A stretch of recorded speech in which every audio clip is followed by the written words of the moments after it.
Wonderful. Well, thank you so much for being here with us this afternoon. On behalf of Accenture, I'd like to welcome you to our Accenture San Francisco office. My name is Natasha Sunderji. I am the Global Health and Nutrition Lead at Accenture, and I'm delighted to be serving as your host today alongside our brilliant partner, the Bay Area Global Health Alliance, for today's discussion on private sector finance for global health. Now, a few logistics that I think are going to be very important for you. First and foremost are the restrooms. If you go straight back, to the right is going to be the women's, to the left is men, and if you're looking for the gender-neutral restrooms, they are just around this corner. I also got a reminder from one of our brilliant audience members to please silence your phones, but we are recording so that other people can join the conversation offline, and that way they'll be able to hear everything you have to say. If you are looking for any refreshments before our reception, they are just on this side of the wall here. And without further ado, let me pass it over to one of my brilliant board members of the Bay Area Global Health Alliance, Neha, to walk you through today's agenda and to introduce our panelists. Neha, over to you. Thank you. Thank you so much, Natasha. It is so great to see so many familiar faces all in one room. And I know that there's another event happening on the sidelines, but really this is sort of what I consider friends and family. And so it's really great to see so many familiar faces and some new faces as well. Before I get started, thank you again, Natasha and the Accenture Development Partners team for giving us this amazing space. This is not the first time we're hosting an event here, and it's just so nice to have a place to convene ourselves and to have discussions, and that's really sort of what the Bay Area Global Health Alliance is known for, and that I think we all take a lot of pride in doing exactly that. So, so welcome, and thank you, Natasha and team. My name is Neha Agarwal. I have the distinct pleasure of serving on our board as the vice chair. I also have the pleasure of serving as Pat's head of strategy. And we've been with the Alliance since the beginning, and it's been just an amazing network to tap into. I know many of you are familiar with the Alliance, but for those of you who are a bit newer to the Alliance, we are a Bay Area-based, but very globally focused entity, really looking at membership organization and network hub. We have over 90 public and private sector members, and we really believe that multi-sectoral partnerships are the heart of what is needed to solve complex problems in healthcare, especially in emerging markets. Many of our members are very interested in the idea of innovative financing and looking at private capital in supporting the work that we do and bringing innovations to where they matter most and building health infrastructure. And so this discussion is very timely, and we're really excited to kick off a really interesting discussion today. To help set the stage, I know many of you in this room are sort of acutely aware or really feeling the effects of uncertainty in our sector. You know, getting a little bit more specific on the financing side, both philanthropic investments and overseas direct assistance or more governmental sources of funding are really predicted to be flat over the next couple of years to decades. And even in spite of that, we know that we're really falling short in terms of meeting the financing that's needed to obtain our sustainable development goals, particularly for health and well-being.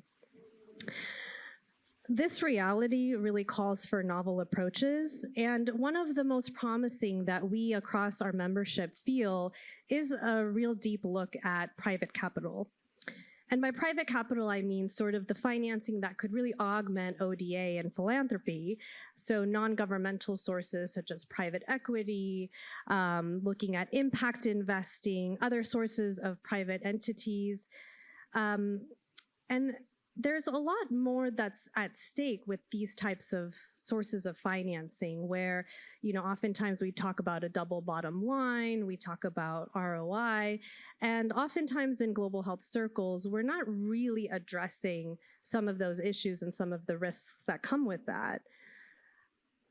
Despite that, we know that emerging markets are growing, and several reports, including the Global Impact Investing Network, the 2023 McKinsey report, really point to the fact that healthcare, specifically in emerging markets and LMICs, are both large and accelerating.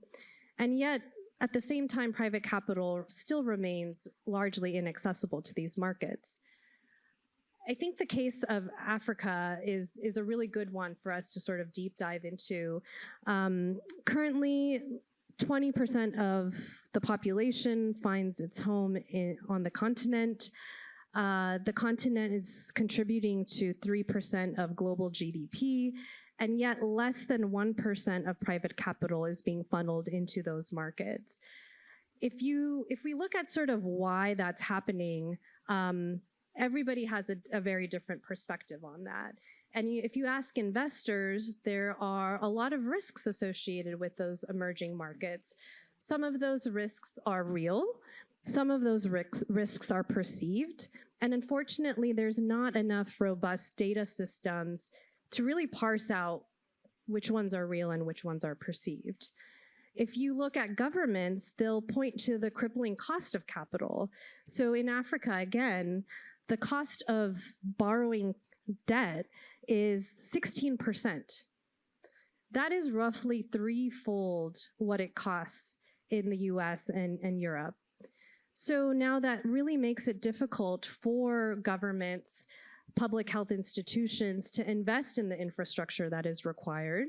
It also makes it very hard for them to invest in infrastructure that actually helps de-risk some of the investments that are being contemplated. And I think data is just one area where there's a lot of investment that is needed to bring systems to a point where they're robust enough, where we can capture some of that information, some of those metrics that could actually help inform the true risk and then the true cost of capital. So those are just some of the things that, we know are challenges, and yet what is really exciting is that we're going to have a really great and hopefully honest discussion with some real trailblazers in this field, and some trailblazers who have really found ways to defy all of the challenges that I was just speaking to. So I am honored to introduce Krista Donaldson. She is a board member of the Bair Global Health Alliance and the Director of Innovation to Impact at Stanford Center of Biodesign. And she just completed an amazing panel discussion at JP Morgan talking about the opportunity space in emerging markets. And we're really excited. We're going to bring an even more honest conversation to you in conversation with the JP Morgan panelists. And so if you all can make your way up here, Krista Donaldson will be in conversation with Nafisa Jiwani, who is head of global health from the DFC, and Glenn Rockman from Adjuvant Capital. So we're delighted to have them. Please go ahead and take a seat. Please welcome them to the stage. And while they're getting settled, just a quick run of agenda. So Krista is going to help kick off the discussion with a brief overview of what just took place at JP Morgan. And then we'll have an opportunity to have a conversation with James Bair. Where is James? There he is, who just in December had an amazing convening at the Rockefeller Bellagio Center on this very topic. So we're really looking forward to hearing from him. We'll have an opportunity for audience Q&A, and so please keep your questions top of mind. And then we will have a really amazing networking reception. So I'm really looking forward to meeting many of you there. So without further ado, Krista, take it away. Great, thank you. Just, I think one update, we're going to have Greg after this panel, before James. Sorry, yeah. Thank you. All right, well, it's really exciting to see all of you, and I have the job of giving a brief overview of what our esteemed panelists said, with some of them sitting right here. We did have two other additional panelists that are not shown right here right now. One of them is Stacy Feld of J&J Ventures and our J&J Innovation. She'll be here later during the reception, just recognizing the fluid nature of JPM Week here in San Francisco. And then we're going to lose Glenn rather soon for the same reason, and that's okay. And then the third person is Gregory Rockman, who we are going to be in conversation with after the three of us give a summary of our panel. So I'm going to kick us off too, just recognizing that the JPM audience, which I feel like Neha set us up very well, is very interested, obviously, in commercial returns. So we talk a little bit about impact, but it's like a little bit about impact because we really want to get them interested in emerging markets and highlight what's in it for them, right? And Neha beautifully hit on all the points. So if I'm going to, so one thing I'll just say that I mentioned at the beginning of this, and many of you may know this already, but it's always good to be reminded, but actually healthcare investments in emerging markets have outperformed broader healthcare markets. So just let that sink in for a minute. And then these markets are also the fastest growing in the world. And Neha gave you some data as well to see, we know where the population shifts are happening. We know that there's going to be continued growth in these markets. And in fact, with this extremely fast growing middle class, we're going to see real changes in the next 10 years. All right, going on to the summary, and I'm going to look to Nafisa and Glenn to add, correct, jump in. I know Glenn's very good at jumping in. I'm making a joke because he was like almost my co-moderator a little while ago. All right, so the first, no, I loved it actually. I like panels that are discussions, not just talking. So, all right, so 3 takeaways, and I had some help from my colleagues at the Bay Area Global Health Alliance. One was around sleeper markets, which I'm looking at Gregory because I think he brought that up, but what he called sleeper markets, and feel free to correct me again, is these markets that maybe are not so obvious to investors, but there's relatively high rates of growth and return, but they're also higher risk. And that's interesting, or maybe really higher risk than warranted. And going back to Neha's point about how there's this perception of very high risk in emerging markets, and not to say there isn't risk, but it's often overstated. And one of the things that we've all been looking at the Bay Area Global Health Alliance is a report from Symbiotics, a group out of Geneva, that did a report looking at that. And they looked at how all of these things are overstated and provided some data both to mitigate risk, or ways to mitigate risk, but also examples of how it's often overstated. The other kind of point related to sleeper markets that came up that I thought was interesting, maybe it isn't related, is this idea that there's a lot of cross-market learning. So Gregory's going to come up later and talk about mPharma, and Stacy Feld of J&J talked about how there's some similarities between the role of pharmacies in different markets in terms of providing diagnosis and provision of medications to avoid having to go through hospitals. And you see that maybe in these Southeast Asian markets, you see this in some of the African markets. And there's a lot of learnings that maybe are not so obvious across different markets that I think many of you are already aware of in your work. Kind of following on the nature of risk. So I've got 3 points and classic 3 things. So number 2, the nature of risk. And one of the things that came up was how risk in emerging markets or in our global health work is different than how traditional investors think about risk. I don't need to tell you what the risk is, but it can be supply chains, it can be distribution, manufacturing, currency, which is different than the JPM type folks who are thinking about like phase 3 clinical trials or clinical trials in general, more around scientific risk. And that also means that risk mitigation needs to be different. And we're going to talk to Gregory in a little bit too about how mPharma is managing currency risk. And it's really interesting to me because I think there's a lot of learnings for all of you when you're thinking about scaling. Because that's always a question we talk about, or an area we talk about in global health. Related to this, the nature of risk, I think a few takeaways is that we might need to do more educating and reaching across to help educate more traditional investors around risk and the risk mitigation. And James, when we talk about Baraka's work and his work, really providing some leadership with private sector or with private capital, hopefully we'll talk a little bit about that, James. And I would just kind of last point there is obviously this need for different financing mechanisms. And again, an area James will get into. In global health, we talk a lot about grants. Neha is making the point for other forms of investment. We need it all, right? Private capital isn't going to replace grants. It's not going to replace the need for public funding, but it's going to help.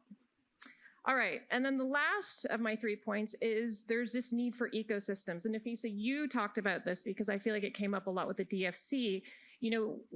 there's a need for investments, but the investments are often driving ecosystem strengthening and improvement. And you gave an example too about how, getting backed from DFC, the Development Finance Corporation, actually enabled other folks to come in and provide support and in general support all of the innovators in the ecosystem. I think I'm going to end there because I don't want to be talking for you guys, but I'm going to start with Glenn because we're going to lose him soon to maybe what were some of your takeaways or observations from half an hour ago? The first thing I would say, similar to this room, was that it was just amazing to see the energy and participation and enthusiasm at the JP Morgan, side meeting or whatever you want to call it, not on the main stage, but still a, standing room only audience that is interested in learning about emerging opportunities in low and middle income countries from a healthcare, whether R&D or delivery perspective. And similarly, I'm so excited. I don't want to leave. Frankly, this room is like a bunch of friends and family, and I'd like to stay here for the rest of the afternoon to talk shop about this. But it is so great that this is increasingly front of mind. Maybe COVID had something to do with that. Maybe the market statistics that you just mentioned have something to do with it. But the thing that motivates me, and I think a lot of the other people in this room, is the risk-return trade-off and the amount of dollars you spend relative to the number of lives you can impact. I think I gave this quote or statistic at the earlier panel. If you think about something like soil-transmitted helminths, 1.1 billion people each year exposed or infected, probably 600 million of those are children, leads to malnutrition and cognitive impairment going forward. And if we just had spent a little bit of money and had better tools to address those things, how much better would the planet be with healthier, happier, smarter children around the world? And so that outcome is one of the many things that I think motivates most people in the global health community, which is in fact a community, and you need to know the community and know how to navigate it in order to successfully either grant fund or make innovative financing interventions in this space in order to succeed against that mission. And I sometimes joke, it's like venture capital is hard. Biotech is hard. What's the old joke? Like most things fail, right? Clinical trial. Like, why on earth would you do either of those things together and then add a double bottom line return where you're only doing it in populations where it's hard to earn the types of margins we're used to here in the US? So, we're all torturing ourselves, but for great reasons. And I think that there's a lot of really successful case studies to point to, and I'm so grateful to be on the stage here with Krista and Nafisa, because collectively I think we do represent different pockets of the community that is necessary to realize all that potential. I'm going to ask a follow-on, Glenn, because you did say venture capital, global health, like double, triple bottom line. Maybe you can talk a little bit about Adjuvant and like how you think about investing, how you're pulling together impact with returns. It's just math. We want more than that. It's going to be boring. Yeah, it's so. Yeah, but like the types, like what you're investing in. Just a little overview for all of us. Yes, tell us about your portfolio companies. Thank you, Nafisa. Yes, and so we were kind of a creation of the Gates Foundation. They're our biggest investor. We're a traditional life sciences venture capital fund. We invest in therapeutics, vaccines, diagnostics, devices, and so on. With the unique filter of everything we do has to impact a neglected disease or a maternal and child health challenge. So that really narrows your aperture and excludes things like oncology and diabetes. And I know everyone in this room probably wishes they had somehow invested in the next oral weight loss drug, but sadly that's outside of our remit. We're stuck with malaria and onchocerciasis and so on. And it sounds scary, but if you know entities like PEPFAR, the President's Malaria Initiative, Gavi, the Global Fund, the Indian Ministry of Health, these are huge multi-billion-dollar balance sheet and annual spending entities that can, in some cases, procure every single thing you can make. So if you spend a few $1,000,000 of low-risk capital investing into a late-stage drug or vaccine that the Gates Foundation, the Wellcome Trust, NIH, BARDA, or someone else took all the risk on in preclinical phase 1, phase 2, and then you show up as the hero at the end of the day in phase 3 and support their pivotal study, get them through regulatory approval, negotiate a contract with UNICEF. One day you wake up and UNICEF is buying every dose of oral cholera vaccine that your company can manufacture, and you're going public on the Korean stock exchange. And that's just one example, but it's a classic kind of venture capital preferred equity translates into IPO story. We have lots of other tools in the toolbox and lots of support and de-risking tools that I hope Nafisa will talk about that also make the journey easier. But so much of it is catalyzed by basic research from government entities, especially in North America and Europe, and nonprofits that care about global public health. And that's what makes my job doable from a risk return perspective, because in many cases, a classic VC is placing 100 bets, 98 of them will fail, but the 2 that succeed generate 100x, 1000x returns, just massive, massive upside from things like Uber or Google. We're in San Francisco, so that's the thing you talk about. We're a little different, and this is not my idea. I get no credit for this. The Gates Foundation created us to take these less risky later stage bets, and hopefully most things don't fail, and we have a decent track record there, and everything that doesn't fail generates a sustainable return because we go out of business if we don't deliver capital back to our investors. That's the whole reason we exist. We're not a grant funder. We are an impact investing entity, and I hope we're in business for decades or centuries to come doing this same thing, and hopefully it gets easier and easier over time. Thank you. I'm going to turn to Nafisa now and maybe give us some background on the DFC and as well your takeaways and thoughts. Sure. So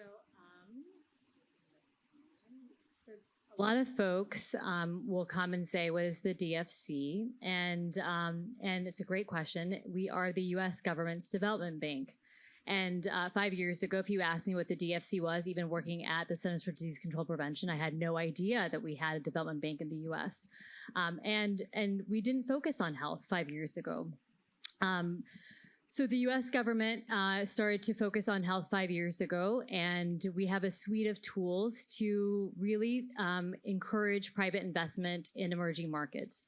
And the areas of focus that we have are 3. The first is around healthcare services and delivery, so anything that is brick and mortar. So mPharma is a lovely example of something that we would invest in as that first sort of bucket. Kidney dialysis centers, hospitals, anything that is delivering care that is brick and mortar, that is in that first bucket. That's something of interest to us. The second is around manufacturing and supply chain. So a lot of what Glenn was talking about, that's a huge interest to the United States and something that we would 100% invest in. And so that would be like vaccine manufacturing, diagnostics, therapeutics. It could be syringe manufacturing, glass manufacturing. And so it doesn't necessarily, sometimes people don't always think about some of the ancillary products that would connect to health, but those are the types of things that we would also be interested in, adjuvant manufacturing. And then the third bucket is around this intersection of health and technology. And so that could be health insurance, it could be EMR, but anything that is asset light would be in that third bucket. And the tools that we have are debt financing, equity, we have loan guarantees, political risk insurance, and then we have a small amount of money dedicated to technical assistance. And so what does that mean? We can provide financing for a project anywhere from, so if it's debt financing, we're looking at $5 million to $1 billion. That's our limit. And so have we ever done anything for $1 billion? Yes, we have. We provided Gavi a $1 billion loan. It's a liquidity facility that allows for them to purchase vaccines when they need it, if it's for an outbreak, if it's for COVID-19 vaccines, or if it's for routine vaccines. And so that's a $1 billion liquidity facility that Gavi has. But we have also provided smaller loans like to mPharma, that's $4.5 million. We've also provided $1 million equity to a company called Kasha that is delivering That's a digital platform that delivers goods to underserved women. And that $1 million equity that we provided to Kasha ended up in $50 million in revenue. And so you're making high development impact, but also high returns. And so how are we thinking about these projects at the DFC, and how do DFIs think about these things? We're definitely interested in a couple things. One is development impact, and the second is foreign policy impact. And it has to meet both those priorities for us to invest. We have a pretty high threshold for any of the projects that come our way. Diligence is something that takes quite a bit of time if you're going to come to the US government. And a lot of the time, when we're looking at a project, people will say, well, if I come to you with an idea, how long will it take? And I'll say, well, we don't finance ideas. We finance real projects that are in play. And so if you've got a project in play, it will take anywhere from 7 months to 18 months or 2 years, depending on what that looks like. If it's a brownfield project, it'll take less time. If it's a greenfield project, as expected, it'll take a longer amount of time. Nafisa, say what those are, brownfield and greenfield. Sure. Thanks. So a brownfield project, let's say it's a clinic that already exists, and maybe you're expanding that clinic to a larger entity. That is something that would be a brownfield project. It already exists. A greenfield project is a manufacturing site that is right now nothing, but you plan to create a manufacturing facility that you are building from ground up. That doesn't exist today. Yeah, but we're going to be looking at things like, do you have experience in this space? How much experience do you have? Do you have a governance structure in place? Those are the types of things that we're looking at. What's your expertise? What's your history with this company? And those are the types of things that the US government and other DFIs will look at when we're looking at giving you a loan. Now, when we're talking about, how does the US then crowd in funding? I'll give you this example in Senegal. So the US, a couple things. One is we put our foot in the ground and said, we believe it's important to establish regional manufacturing capacity. And that was a big step for the US government. And we did so by establishing a grant to the Institut Pasteur Dakar in Senegal. And we put $3.3 million forward as a US government.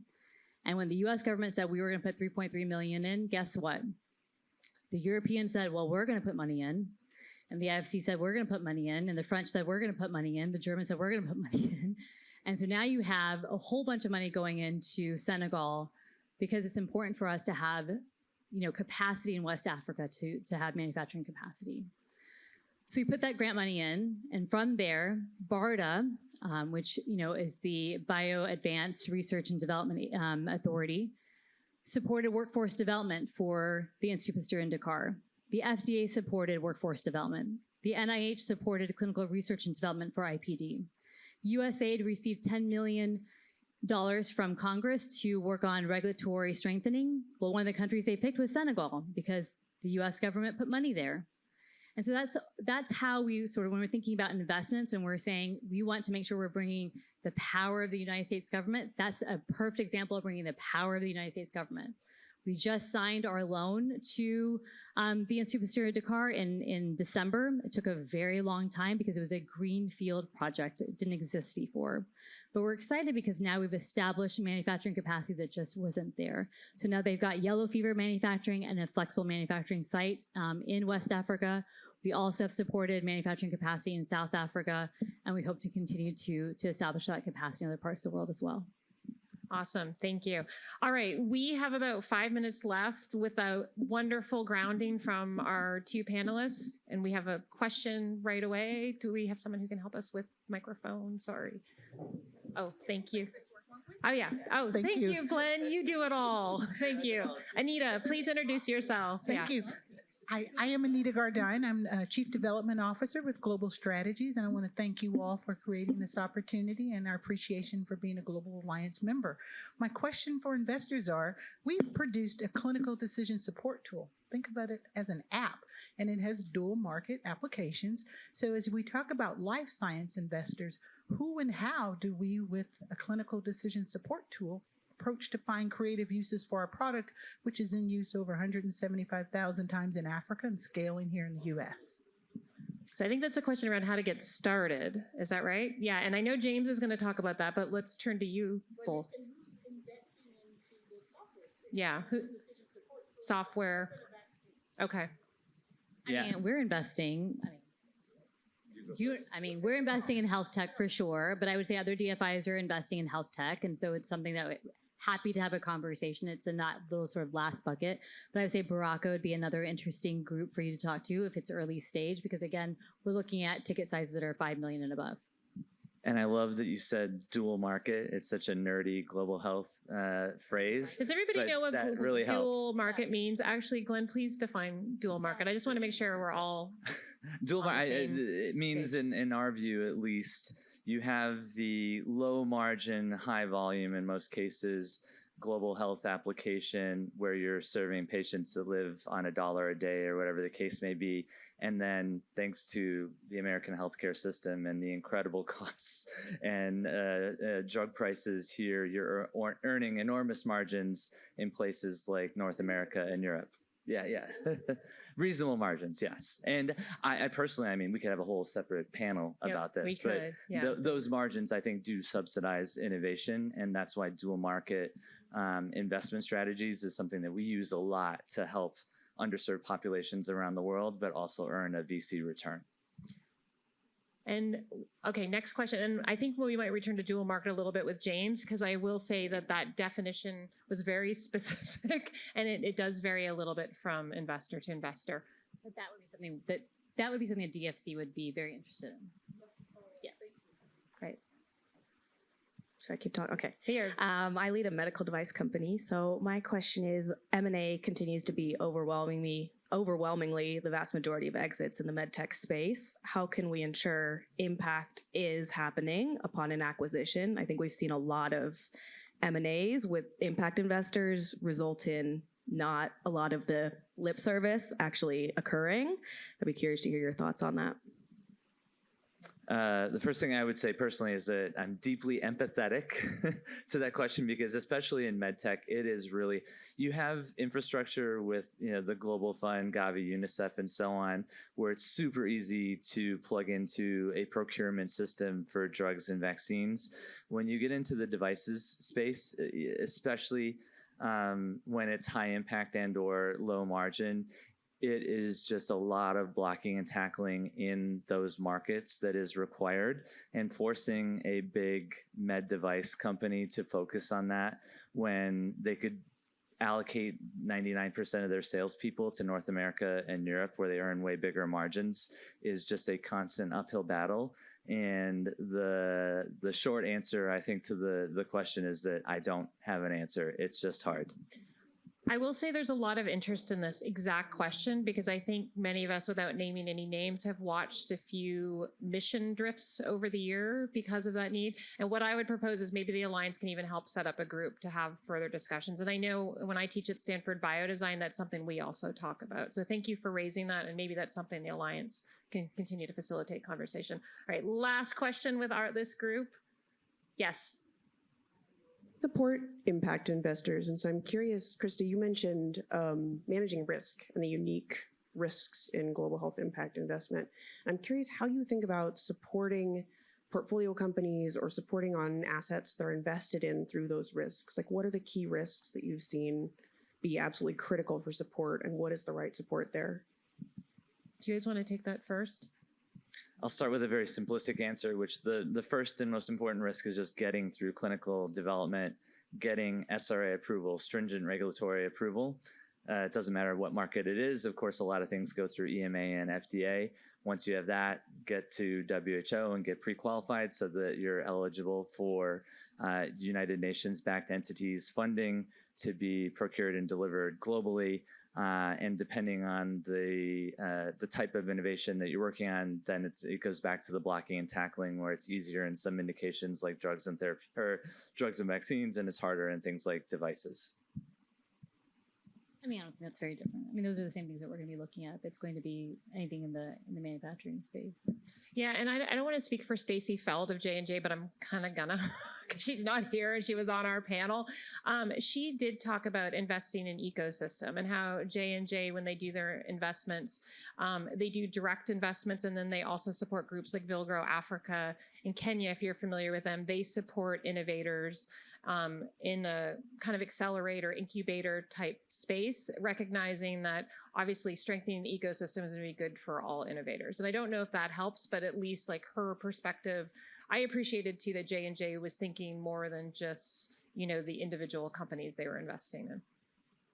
All right, well, thank you, Nafisa and Glenn. Round of applause for them. Thank you. And I'm going to invite Gregory up, please. I'm going to move one of these.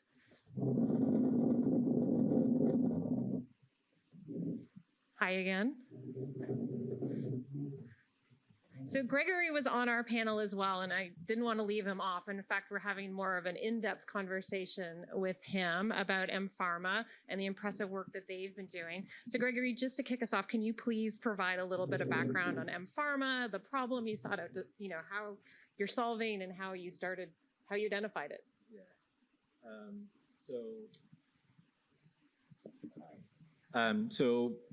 From an mPharma standpoint, we do basically just one thing.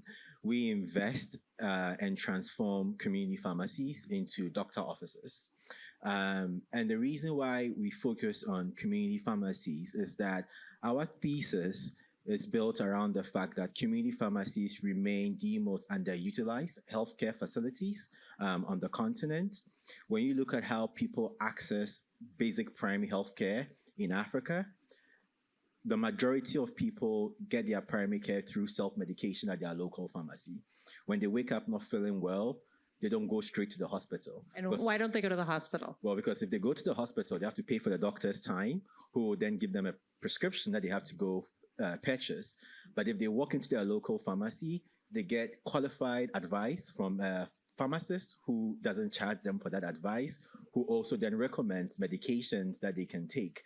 And as you know, already, for primary care, 75% of primary care treatment is already medication therapy, right? So that's sort of the medium through which people get treated. So at mPharma, our view is if we already have a space that people trust in terms of accessing care, how do we expand the capabilities within that physical space to enable a transition from self-medication to managed care?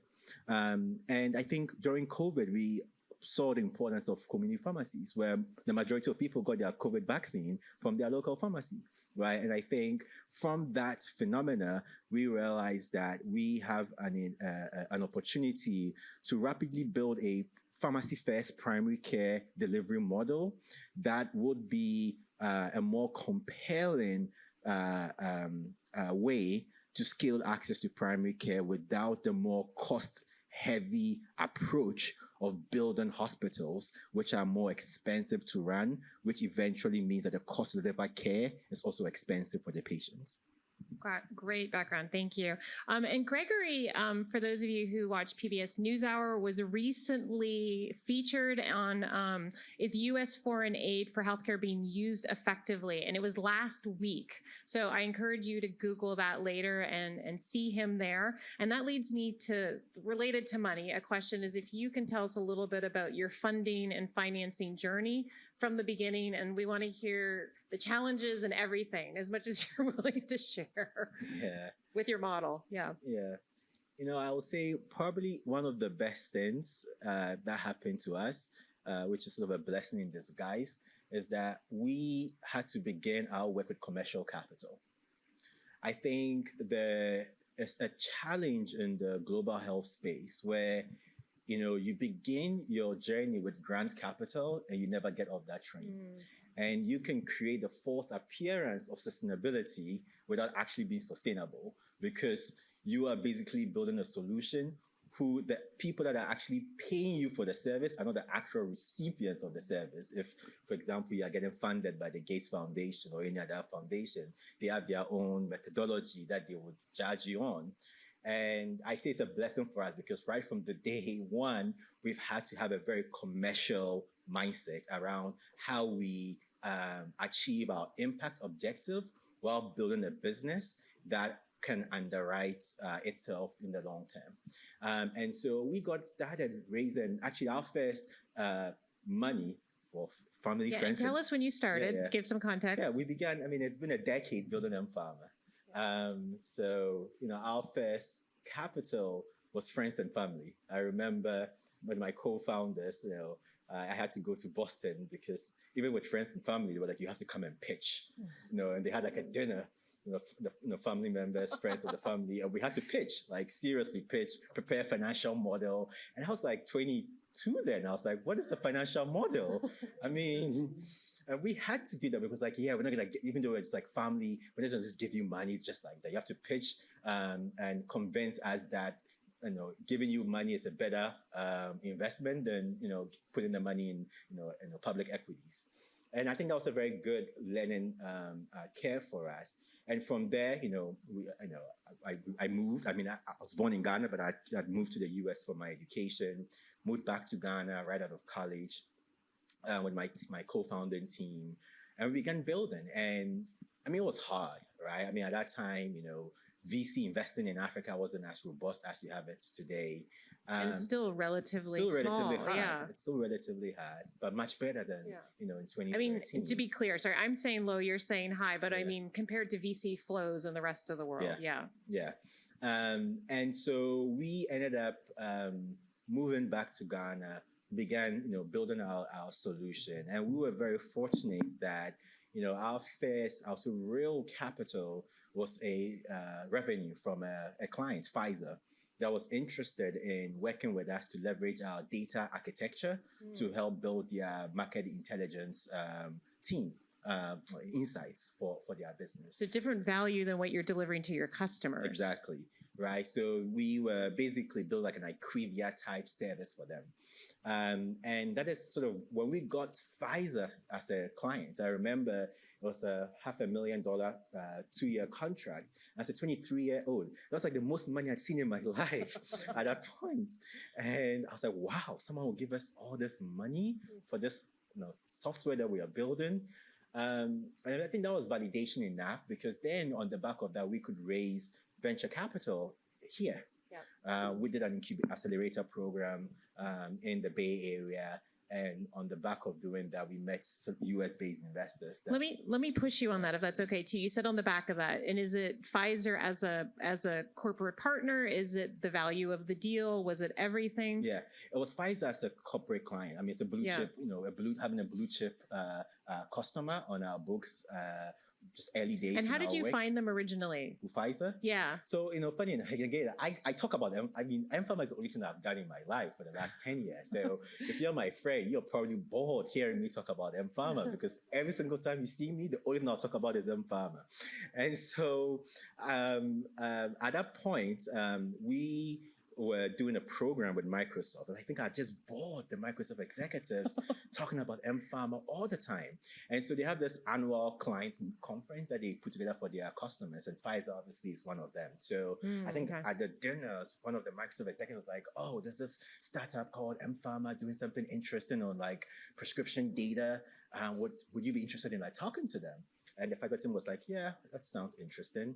So we got connected to the Pfizer Global Data Analytics team. And at that point, it was just like, hey, look at our data sets. Do you think it's of interest to a pharma company like you? And they reviewed it like, oh, yeah, this is really interesting. But, you're still very small data sets. But you know what? We'll sign a commercial deal with you that will give you the revenue that will allow you to scale your number of users. And that is how we got started. That's very cool. Yeah, thank you for sharing that. I want to talk about your growth and scaling, because very impressive. So 10 countries in 10 years, but that was part of some risk mitigation strategy. And I asked about this at JPM because I think it's really fascinating, both from a global health standpoint, because there's scaling, and you're going to talk about that, but also in terms of mitigating currency risk. Please tell our audience here. Yeah. And I think, when you're investing in emerging markets, the single biggest red flag for investors is currency risk. Right? Does everybody understand what, maybe you could say a little bit what that means? Like, Yeah. I mean, if you are a company like mPharma, you run operations in, on the continent, your customers pay you in local currency, right? But when you raise capital, you raise the US dollars, and your investors expect a US dollar return. They don't expect a Naira return or a CD return. right? So you are always benchmarking your revenues in local currency to US dollars, right? But you don't control that because you don't get paid in US dollars. And so obviously when you have macroeconomic instability, that leads to high inflation, and you have a stronger US dollar, that leads to local currencies depreciating against the dollar. It's a big risk. How do you generate returns in US dollars for your investors? And so I know for me, it's not a perceived risk, it's real risk. Now, like, give you a number, like, if not for the rapid currency depreciation that, our key markets in Ghana and Nigeria has experienced the last 2 years, our revenue in US dollar terms this year would be north of $80 million. But because of the devaluation that we've experienced, our revenues will be north of $20 million. I mean, you've grown in local currencies like 5x, but then in US dollars, it's like you barely grew. Yeah. So that is real risk. Yeah. And so, but that's not going to change, because it's not that I'm going to suddenly have my patients in Alimosho in Nigeria pay me US dollars. That's never going to happen, right? They'll still pay me Naira. And so how do you manage that? And our approach at mPharma has been similar to how an investor would look at their business, from saying, I'm building a portfolio of companies, so that, as someone said, if 98 of them go bad, the 2 would generate the returns for me. We think that the best way to mitigate currency risk is around actually thinking of your business from a portfolio of countries, where you manage a basket of currencies, so that if any one currency in that basket goes through a significant depreciation, you have other currencies in that basket that you manage that can actually hold on. And to do that, it also means that, at least to your benefit, to your sustainability of your operation, that you try not to have one country accounting for more than 15% of your revenues. And that is the approach that we took. So to what I shared, obviously, unfortunately for me, whilst I had tried, up until last year, 85% of my revenues were in Ghana and Nigeria, which are also the 2 countries that basically went bankrupt, with inflation in Ghana hitting 55%. And so, I mean, again, there's nothing I can do about that. That is one thing I can't control, which is currency. So the approach we took was, okay, within the context of the continent, what are the more stable currency regimes? And for us, Francophone Africa, because the CFA is pegged to the euro, just give you context, whilst the Naira and Cedi in the last 2 years have depreciated by close to 200%, the CFA has depreciated by less than 10% because of pegged to the euro. So we had to look at our business model and say, how do we adapt our business model to work within the Francophone Africa context? And so we launched in Togo and Benin, and quickly, grew revenues, built a profitable, positive cash flow business there, which has allowed us to be able to say, you know what, no matter how bad the Naira and Cedi continues to do, our growth is we're gonna continue to drive more growth in Francophone Africa, so that we would use that basket, the safer, in our basket of currencies to mitigate against the depreciation, which allows us to, net, still be able to keep growing in US dollars. Yeah, that's amazing, and a very elegant, interesting solution. And I think it, like, following on the thread of scaling too, scaling also creates more impact. Yeah. And I would love for you to talk about too, like, your thesis around health equity. Like, where does it fit into your business model? Was it with you in the beginning? We talked about mission creep. Like, have you gotten pushed in different directions? Can you talk about that in your life and in your business? Yeah. Back to sort of the earlier point I'd mentioned about the best thing that happened to us was raising commercial capital. Is that, I always try to sort of, from a fee standpoint, I say, one of the biggest challenges in global health is taking a disease approach, as if people are diseases. But a person doesn't see themselves as a malaria patient. They don't see themselves as an HIV/AIDS patient, right? The person that has HIV can also have diabetes the next day, or high blood pressure. So imagine an aid program focused on treating childhood malaria. Because it's donor funded, all the clinics in the program are well stocked with anti-malarial treatments. So whenever a child goes to that clinic, they get cured. But then the next day, the child gets an infection that requires a critical care antibiotic. They go back to that same clinic, but that critical care antibiotic is not available, so that child dies. Well, that aid program at their end of year impact reports would include the economic impact of treating that child and curing that child of malaria. But in real sense, there was no economic gains because the child died, right? And I think it speaks to something that has been particularly frustrating for me, where we've sort of said, we are not going to build our business. I mean, when I meet with foundations, they're like, so tell us, like, how are you focused on treating malaria? And I'm like, I have to focus on treating everything, because when my patients come to my pharmacies, they don't come to me saying, oh, I'm a malaria patient. They come and say, I have a need for anti-malaria, but I also need some antibiotics. I also need some supplements. I also need this. And this may not fit into sort of this global health pillar that you have, but I cannot build a program that just is successful treating a single disease, right? So I think that has forced me to really focus from a health equity standpoint to say, at the end of the day, the only sustainable long-term transformation we can achieve is focus on systems level transformation, not disease focused transformation, because it is impossible. I'll give you a good example. We were running an HPV vaccination program. And, with, a number of the global programs, they only vaccinate girls. And I had a family who had daughters and girls and boys. He's like, no, I'm not gonna have my daughter get vaccinated.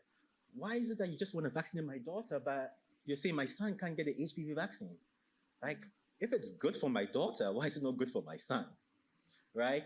And at the end of the day, we had to build a program where every child that qualifies for the HPV vaccine, whether it's a boy or a girl, gets it. Because you cannot build trust in health systems if the health system only works for certain diseases. And that for me has been sort of my focus around health equity, is that health equity only works if we focus on systems level transformation, not disease-based changes. Yeah, I think you've got a lot of clapping here. I also just really want to appreciate two things that I'm going to pull out of your comments. One is just really understanding the users, the customers, the people, the populations you're serving, which is not a single definition of a disease. And then secondly, like this aspect of partnership, because rarely can one organization do everything on their own, and which is something I know the Alliance has invested quite a bit in with its equitable partnerships work. You work with Pfizer, you work with pharmacies, you work with a number of different partners to achieve this system level change. Yeah. All right, I am going to open us up for questions. We have one here, one there. Thank you. Hi, Greg. Hi, Krista. Thank you so much for sharing that. My name is Cyan. I work at Stanford Biodesign, and my role there is the health equity lead. We're really interested in thinking about how we can help innovators who are interested in making their technologies more affordable and accessible, both locally and globally, do that. And so your talk was really relevant, but also I'm a South African, so it's wonderful to hear a fellow African on the stage. And that's actually what my question's about. I've got a two-part question. I know it's supposed to be one part, but one is, at global health panels, we so often hear about the perceived risk instead of the actual risk. And I really enjoyed you sharing some of the real challenges, because I think there's quite a huge chasm between perceived risk and actual risk when it comes to investing in Africa. And a lot of that comes down to how do we demystify our continent?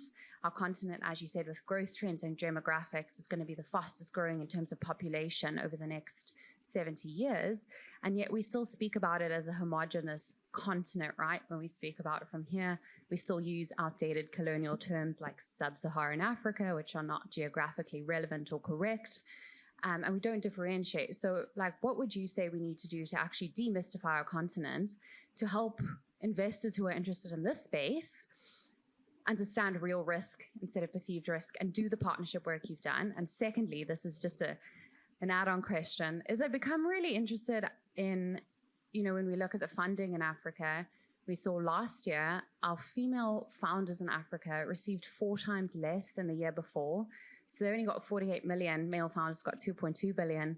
And it's almost like in the push towards driving emerging market funding and solving some of these big problems, I'm concerned that we also create an inequity within an inequity, if that makes sense. I mean, this is a problem everywhere, not just in Africa. I think just the stats in the last year have been really profound.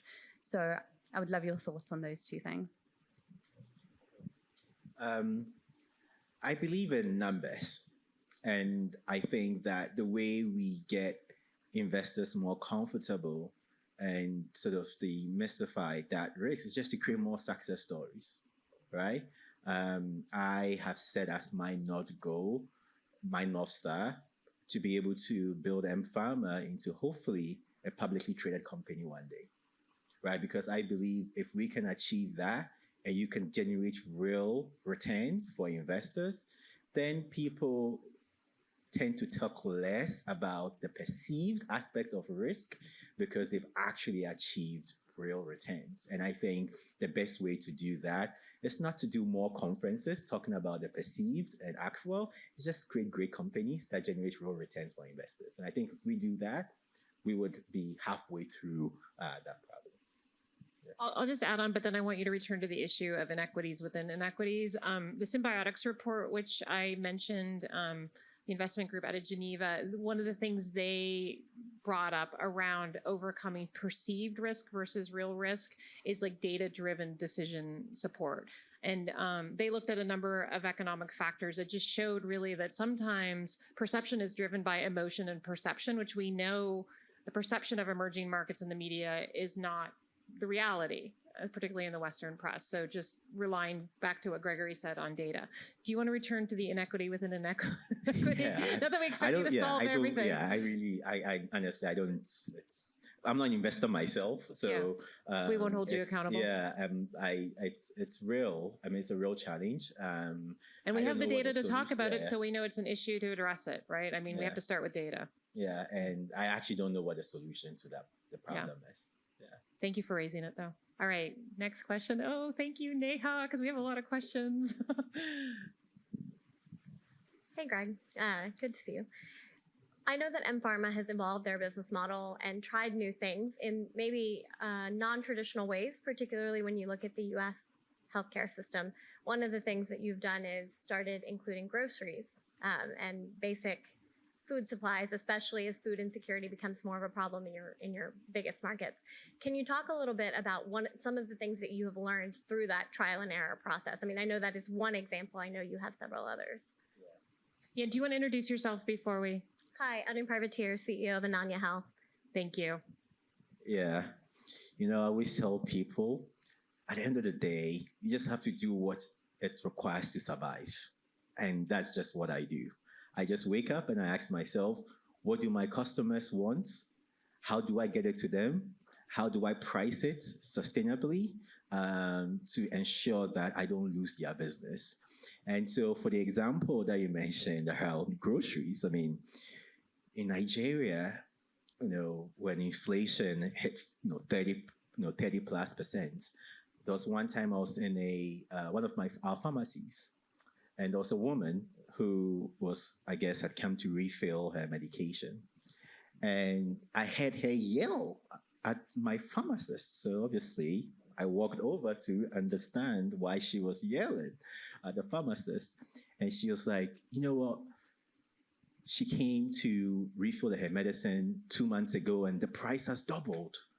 And like, why has the price doubled? I mean, basically trying to say, like, you guys are like, do you want me to die or what? And I was like, unfortunately, the currency has also depreciated so badly that the price doesn't increase because of what I have done. It's just, if the dollar was 100 naira and it's now 200 naira, the price will be 200 naira, not 100 naira. And so obviously I tried convincing her why she still needs to buy her medication. And she was like, I have to also buy food. And I know you say, if I don't buy my medicine, I'll die. But if I also don't buy food, I'll die. But with one, I'll die much quicker, which is if I don't buy food. But with my medicine, yeah, it will take longer. I'll feel the impact, whatever. But it would take a longer time. And so there I said, well, we don't need to make money selling food. But if our customers are spending all their money buying food, then they have nothing left to buy their medicine, which is where I need to make money selling.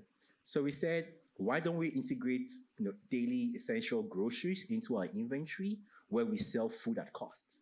So that whatever savings we help them generate from buying their daily groceries at our pharmacies, they can reinvest that savings into their medicine. And that's just how we did it. It was not a long strategy session, honestly, to rethink and build a model. It was just literally, if we don't do something right now, our customers will have to spend all their income buying food, which means we'll have no money left to buy their medicine. And we did that. And I mean, the following month, we had like an 80% increase in visits to the pharmacy and a 60% increase in the pharmacy's revenue. I was like, okay, let's do it in more pharmacies. So it's really this approach where my belief to my team is at the end of the day, the only thing that matters for us is to innovate on behalf of our patients.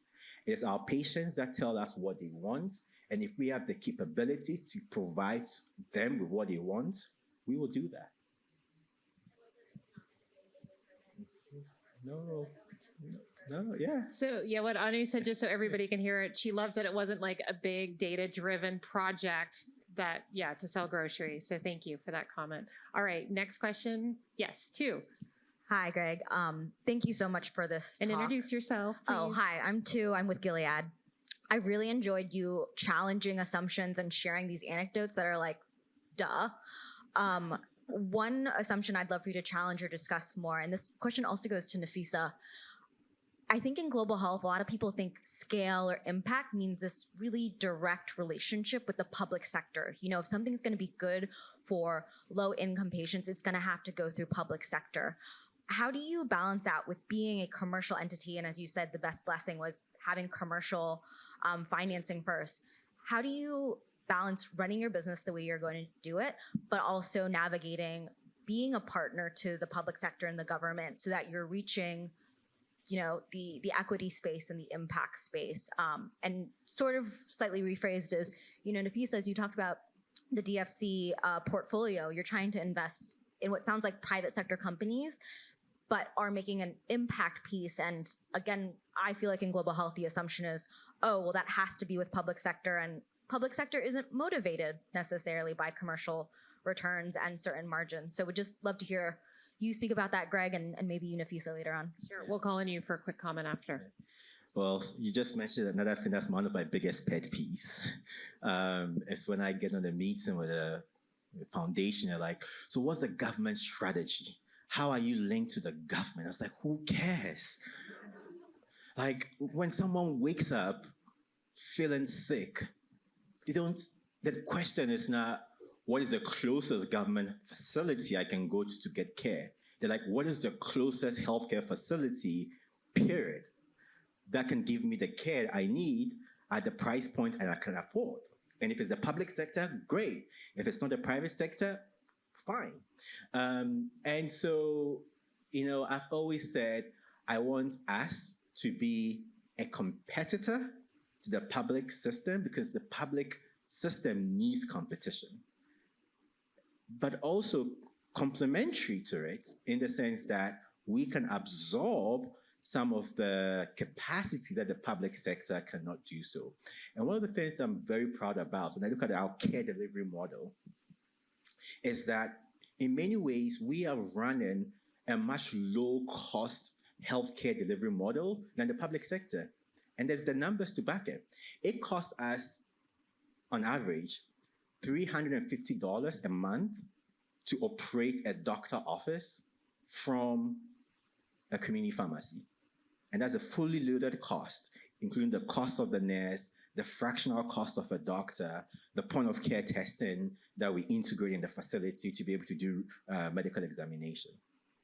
The comparative to the public sector in Ghana, it costs the government of Ghana on average $5,000 to operate a a primary healthcare facility.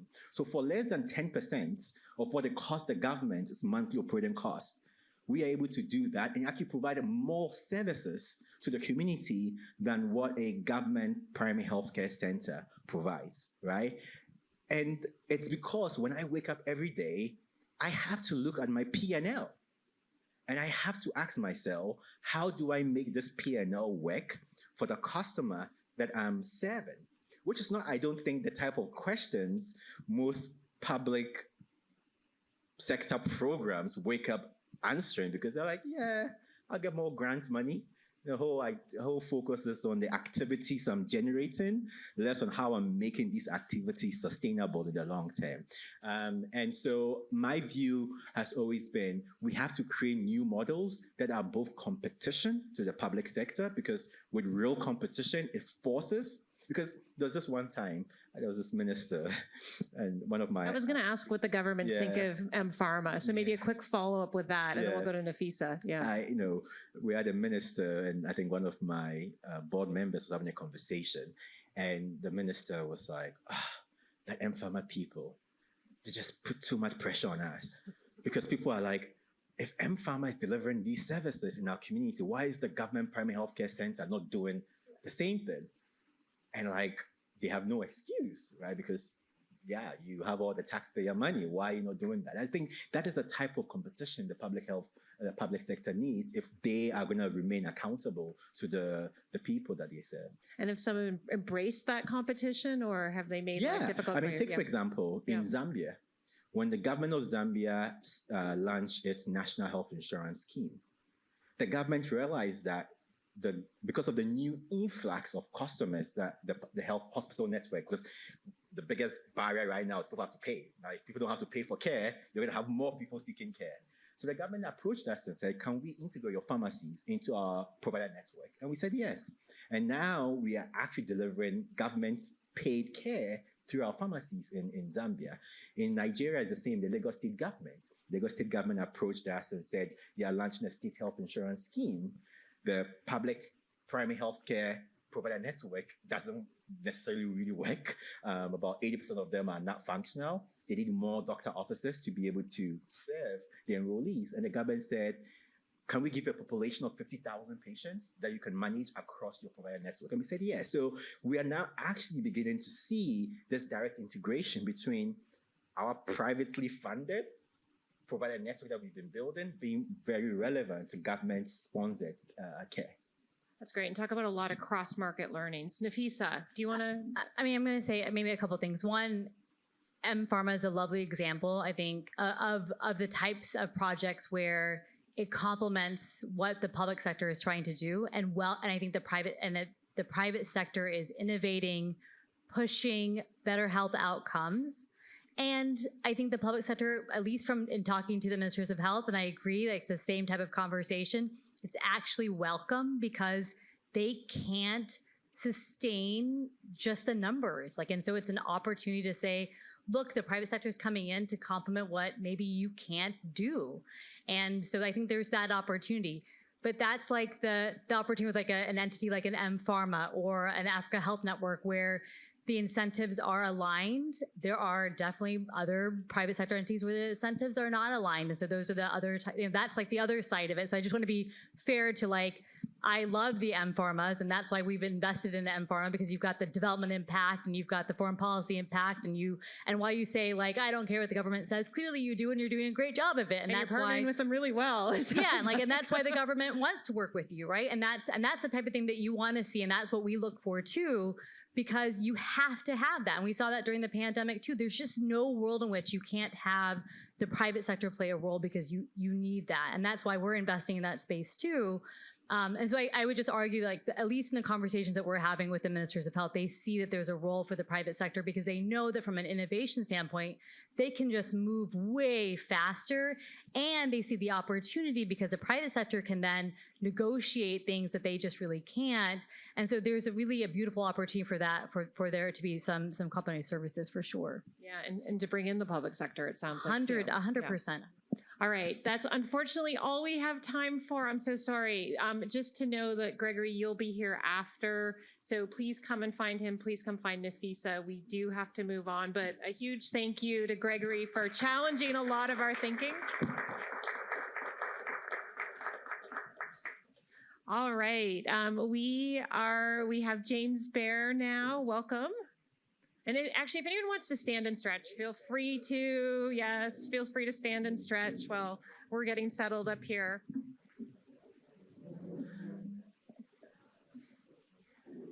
We're not going to lead you in anything. We're just going to stand and sit back down, but feel free to stand for a minute or two if you want while we get started. I'm going to provide a very light introduction to James. Okay, we're not chatting though. We're just stretching. This is the teacher and me coming out. All right, everybody sit back down, please. James Bair is the partner and managing director of Baraka Impact Finance. He is an alliance member, or Baraka is an alliance member, but we invited him here today because he's been doing so much exciting work in terms of driving private sector financing and global health. And really, he's here as an expert in providing a high-level perspective, both on like some of the conversations we're having at JPM, but also the state of the sector and the state of financing. So we're going to have a conversation about that today. But maybe before we get started, why don't you talk us through, and I know we're going to come to Baraka because everyone wants to know about that as well, but maybe talk us through like some of the trends you're seeing in financing, like where are things going? Sure. We seem like we're in a different time than we were even 5 years ago. Yeah, or even 2 years ago. So first of all, thanks for having me here. And it's kind of fun to look through this group of people because I know a lot of you, and it's nice. It feels kind of like family, as somebody said earlier, and that's a good feeling. I also, as Krista was teeing this up, she kind of said, okay, we're going to start with this way because you're the global health finance expert. I'm like, I'm what? Really? Did that happen? You know, because as you go on through your career, it's kind of funny, the expertise you develop. And I don't really feel like a global health finance expert. What I do know a lot about is the economics of care delivery. I've spent a lot of time managing services. I've spent a lot of time with providers. I'm not clinically trained, but I've spent a lot of time with everybody from the medical assistants to the physicians, specialists, et cetera. And I've thought a lot about the economics that are essential to providing sustainable primary care, secondary and tertiary care services. So that's kind of where I come into this whole world. The other thing that I've learned a lot about in the last 4.5 years is how private finance has a role to play in global health solutions. So specifically looking at private finance. When I hear that kind of expertise on global health finance, I'm thinking, well, that has to do with, foreign aid, and it has to do with the large multilaterals and how they have been funded, or the large DFIs, et cetera. And I don't feel like an expert in that area. But I do see, after the years that I have been building Baraka, where private finance can fit in. And the exciting thing for me that's happening, and I hadn't heard this in the panel, and I haven't heard it yet today, is kind of a merging of demands from those who hold capital for more accountability. And I think it's a good thing overall. So when you introduce measurements around impact, you drive accountability for those that are seeking financial return, which is a good thing, but you also drive results. I mean, really important. What are we here for? We're here to see lives improve. We're here to see health improve. And so it's wonderful to add that. And I often say it's not a, the double bottom line makes it sound like an additional burden. I would offer that it's more rigor. You've actually put in better assurances for your money to drive returns. And that's equally important, as it turns out, to philanthropic and grant funding entities. And so we're seeing this coming together of a wish for accountability that I think is really exciting. And when you bring philanthropic capital and return-seeking capital together, along with public funding, you begin to find synergies that can drive more capital, more finance. And so I think that's a really positive, and that emerges in many different ways in Baraka's world and in my own life. But I think it's a really positive trend.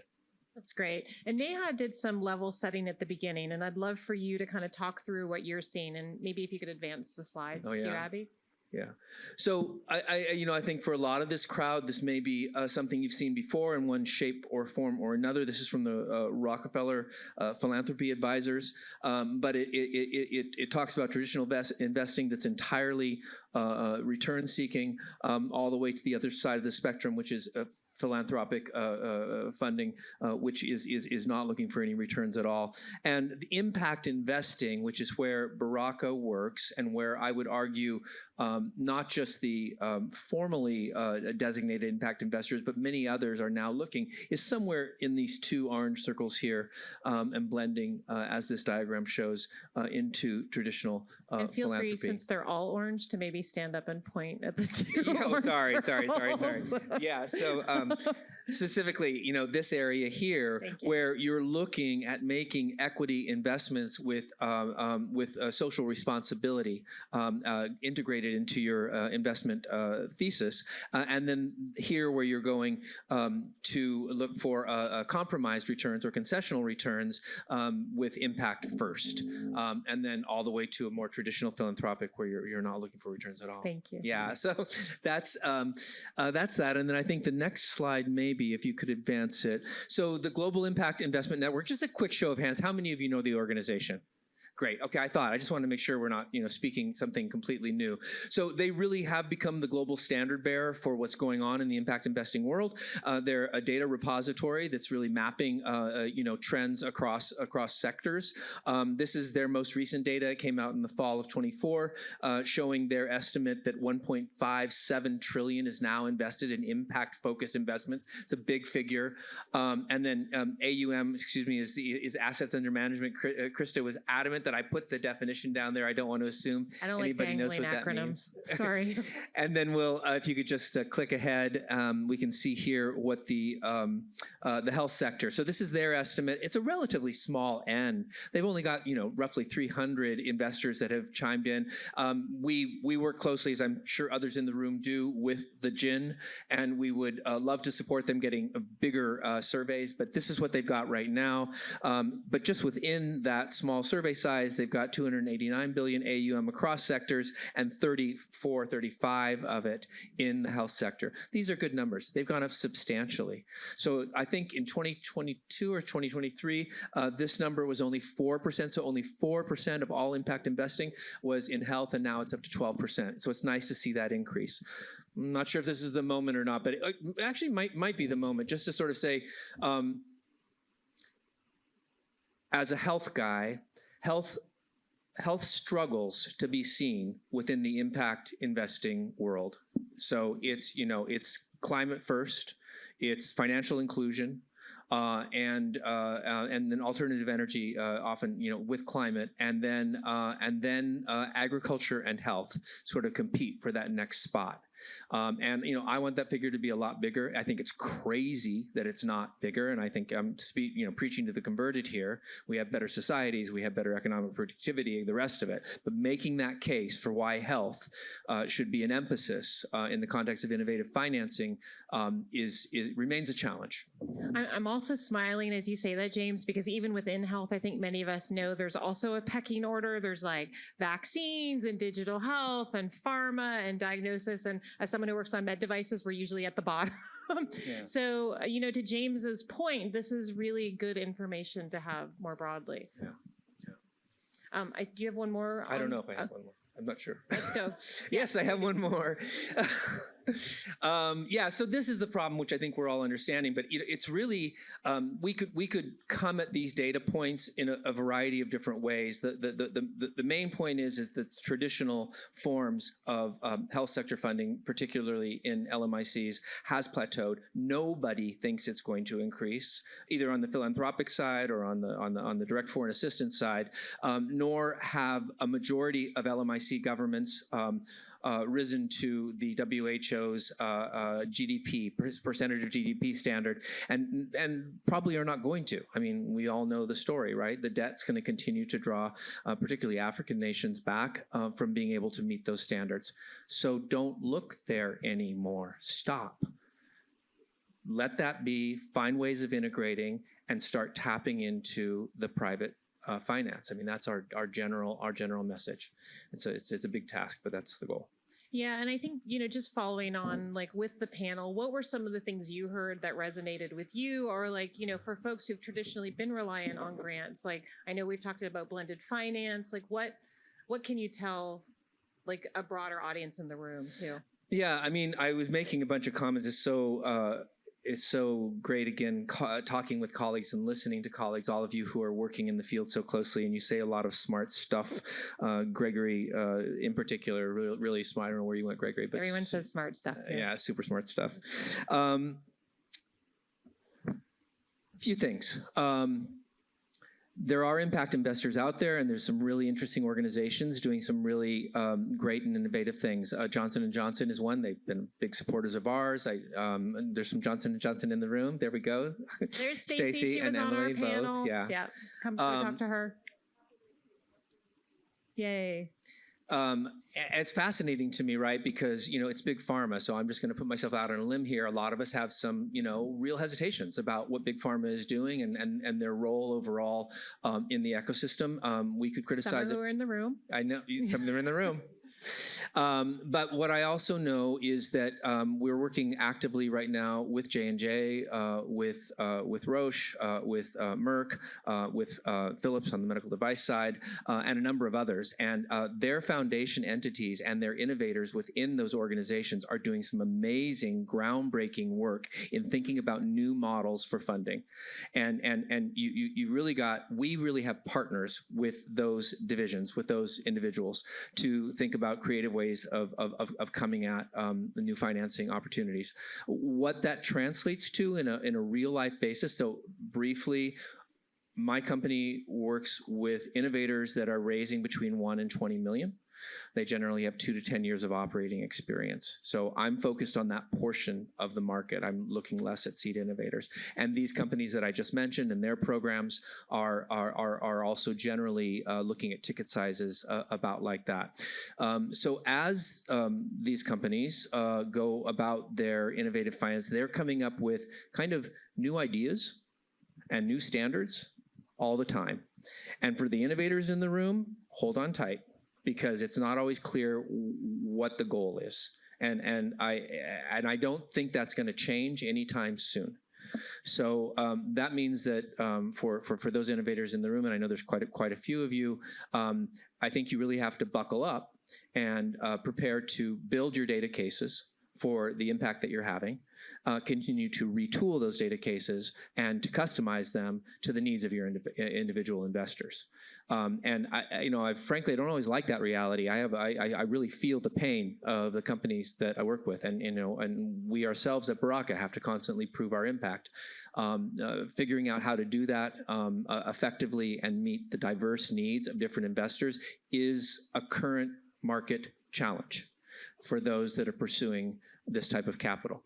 I mean, the good news is, these investment managers from the companies I just mentioned and many others, we can talk about that universe a little bit more, are increasingly understanding the big goal. So when, Gregory was talking about system transformation, that I could not agree more. We need to be looking at system transformation. I feel in even the last 3 to 5 years that I can have conversations with health-focused investment managers now about systems transformation that I couldn't have 4 years ago. There's a lot deeper understanding of what that means, and where investment in infrastructure or in health workers or in many other kind of systemic things where you can't, I'm not saving mom's life. Am I doing any good?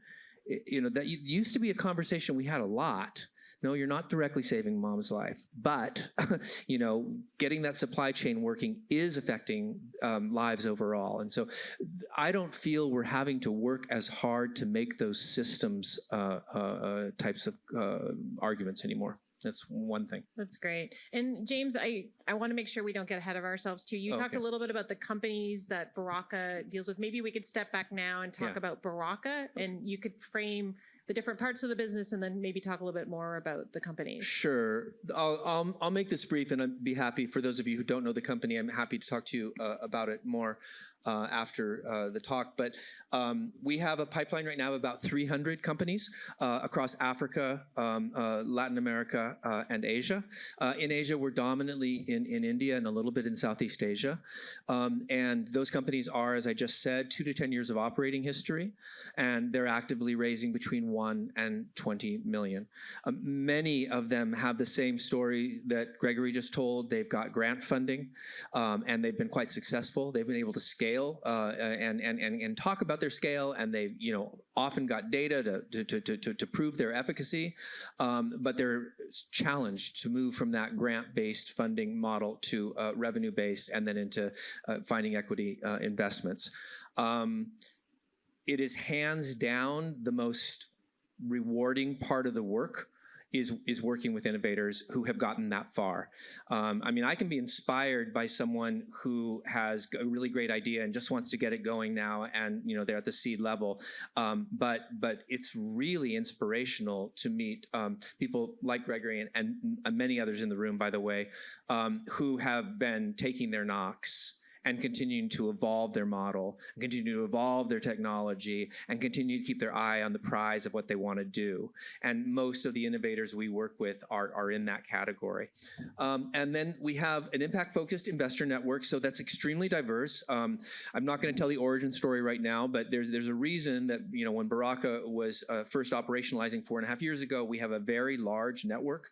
One of our founders comes from this world of investors who are thinking about development financing in one way or another. So they're working in low and middle income countries. What has emerged, and I think somewhat of a surprise after 4.5 years of operationalizing this, is that our most active investor partners are the J&Js, the Mercks, the Roches, the Philips, and there's a bunch of reasons around that we can talk about another time. They've been the most active. We're seeing more and more family office engagement. So we are based in Geneva, so that means we have a European centricity, and so we're seeing more European family offices. So that's our investor network. Our final thing here is Baraka Analytics is a tool which the Johnson & Johnson Foundation actually helped us to fund. We launched that in beginning of 2024, and it is a way of online enabling all of the opportunities that we currently work with, and we have 25 investors that are actively using that tool now to originate data or originate deals, as well as to look at due diligence. So we conduct deep dive due diligence for both commercial and social impact on those companies, and that's what investors get to look at on Baraka Analytics. Great. So we only have about 3 minutes left, and James, I'm going to tell you what I want to cover in the last 3 minutes. First, I want you to briefly describe, you have a measurable social impact. I want you to describe what you mean by health impact or social impact. And then I do just maybe I'll set the stage for the last question, is that James and the Bay Area Global Health Alliance pulled together a group to look at private capital investment in global health and Bellagio. And you're going to give us a sneak peek of the takeaways from that and some of the directions you're going. But could you just very briefly talk about what does Baraka mean by impact? We use access, affordability, quality, and equity. We use those 4 lenses. We identify KPI that speak up to all of those lenses. And then we work with our innovators to make sure they are clocking their impact through those lenses. Full transparency, we have been developing this framework over the last few years. We toyed with the idea that it was IP, that it's ours and we're going to hold on to it. We don't really believe that anymore. We think that investors all have their own impact metrics, and the best thing that we can do is to kind of help them by merging ours with theirs. And so we have a long, ongoing, iterative conversation with all investors about the degree they want to emphasize access, affordability, quality, and equity versus whatever metrics they may have in place. And I think there's a happy medium to be found there.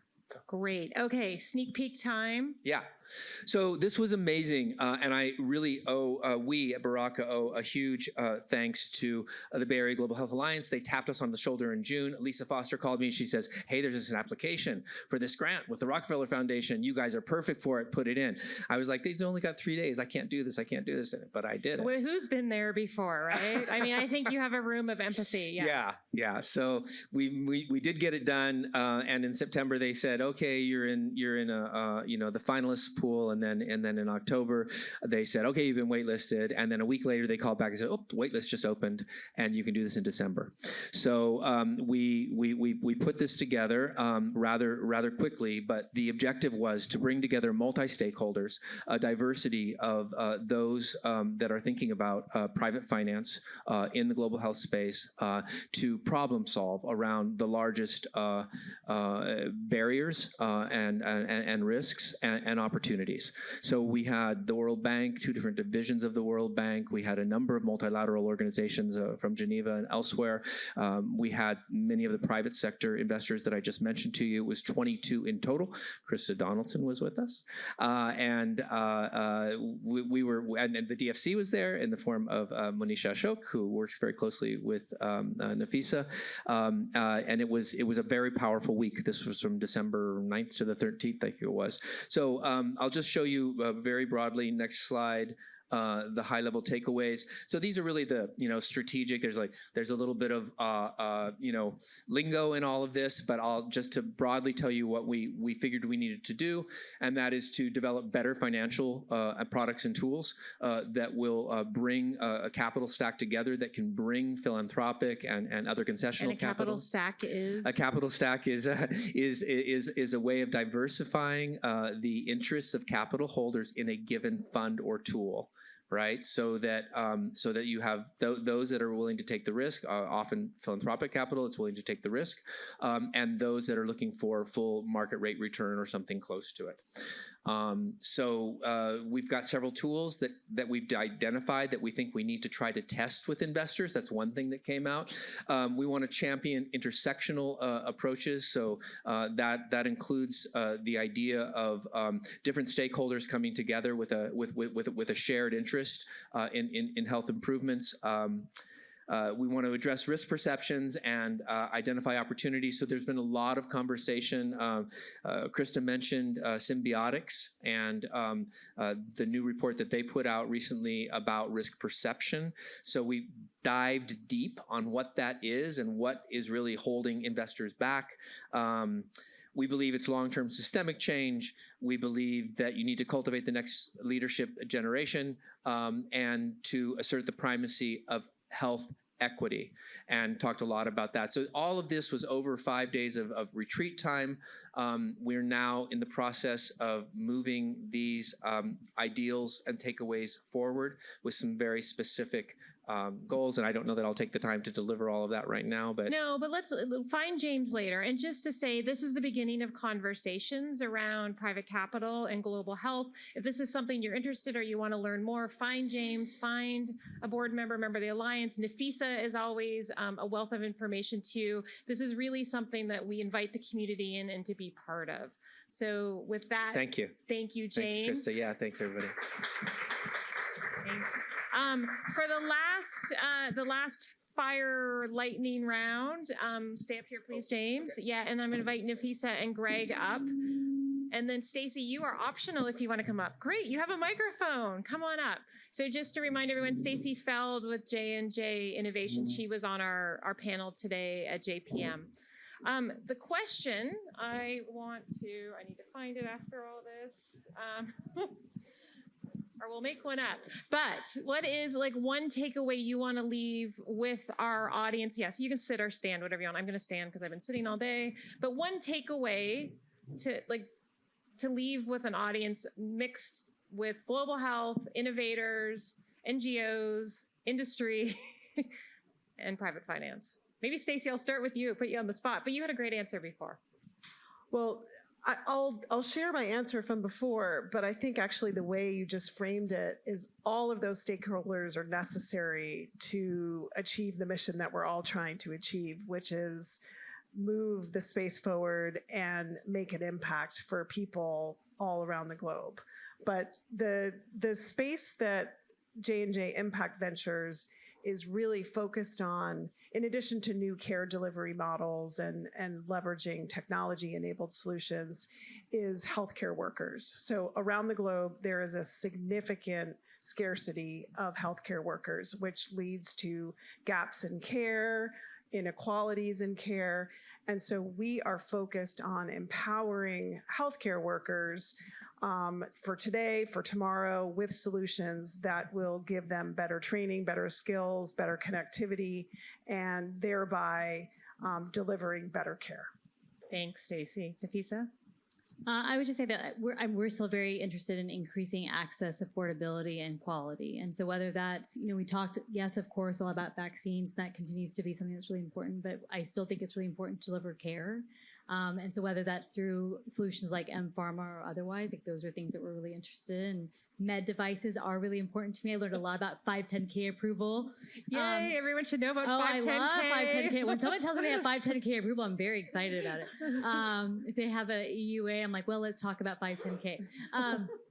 But I'm happy to think through solutions and really very genuine about if it's not DFC and we're not the right entity, where else in the USG is it that we can find a solution? Because we do think it's really important to increase private investment, because that's really when we're thinking about sustainability in the long term. And as donor funding goes down, we need to figure out other ways for us to think about sustainability in the long term. So that's really important to me. Thank you. Gregory? Well, I've always had the view that impact that is not sustainable is not real impact. At the end of the day, if we can only keep programs running because they will keep getting free money, then we actually end up creating potentially more harm to the communities that we are helping, if we know that at some point this donor program may end and we haven't underwritten a plan for how it can live on its own. So I always just advise that when you have a great idea of a new global health program that you want to launch, don't leave the planning room until you have a clear plan on how this program will sustain itself if the grant funding ends. And if you don't have an answer to that question, don't launch the program. That applies domestically too. Exactly. Yeah. 100%. And because you end up doing more harm to those communities than you think you are by giving them something that you may not be able to continue to give them. So this is a challenging one in global health. So I'm going to let many of you, if you want to challenge him later, I think too, a lot of grant money can help you figure some of that out, figure out different business models. So thank you. And James. Yeah. Maybe I'll make it just a little bit more personal. I think I'm involved in this field for my entire career because of half a dozen or more personal experiences with my adopted son from Guatemala as a baby who had health issues, my mom who died a number of years ago. And I know we all have these experiences. And it was even in the privileged settings that I'm living in where there were disconnects on care. And I'm clinically savvy, and there were bad disconnects, and that's happening all over the world all the time, and it's happening even more when the systems are so broken that the services aren't even there, the resources aren't even there, and most of you, if not all of you in this room, are drawn to what you're doing because of this kind of very personal pain. This feeling that it could be better, that there's some way that all of this can be improved. And some woman on a Zoom call who I don't know this morning, talking to a group in Europe, said to me, I'm embracing the term gentle warrior. And I offer gentle warrior to all of you, that this really is a good fight that you're all engaged in, a really, really good fight. And so I encourage you to keep at it. Thank you. And with that, thank you to all our panelists for today. And I invite Sarah Anderson, the Executive Director, and Neha Agarwal up. Thank you so much. Thank you. A round of applause for our panelists once again. Thank you so much. So we are right at time, and we're really excited to move into the networking session. But I just wanted to leave you with hope. And I hope you all learned something new. I hope sparked some ideas. I think many of you are very well aware of the opportunity space here. And I think if there's nothing else, just a reminder that all of us are in this together and we can all be gentle warriors together. And if there is any connecting, any networking, any partnerships that the Alliance can help bring together, we really want to hear from you. So don't hesitate to reach out. I think you know Sarah Anderson very well. There's several board members here. And actually, if you could just raise your hand, Lisa Foster in the back, all the board members, please don't hesitate at all to reach out. We really want to hear from you. And with that, I will turn it over to our fearless leader, Sarah Anderson. Thank you so much. And thank you so much for coming and spending, we feel like this was a wonderful way to start our year and kick it off. So great thanks to all of our panelists, to Krista, to Neha, all of our board members. I also want to thank our team and Lisa Foster, especially for, being with, yeah, absolutely, because really working with JP Morgan, and they have been absolutely wonderful, but it took a while to kind of get them to understand how important this work is. So thank you so much for that. I welcome everyone to continue to connect with all of our board members and with any of us and everyone, and have some snacks, have some wine, really enjoy yourself, and make the most of this next hour that we have together to maybe get some more hope and also maybe some more partnerships and everything, and let us know what we can do to help. We have a newsletter for those of you who are new to us. Just wanted to say we have a newsletter, and it's a great way, and our website as well, are great ways to kind of stay informed for events that are happening. We have another one that's just happening in 1 week with the Lancet Commissioners of the Global Health 50/50. And we have Steph here, one of the commissioners, and he will be one of the speakers, and that's at UCSF just next week. So we welcome you all. Thank you so much for spending all this time with us. And thank you again to our panelists and speakers. And if we can have one picture with staff, board members, and the panelists, and then we'll all join you for drinks. So thank you.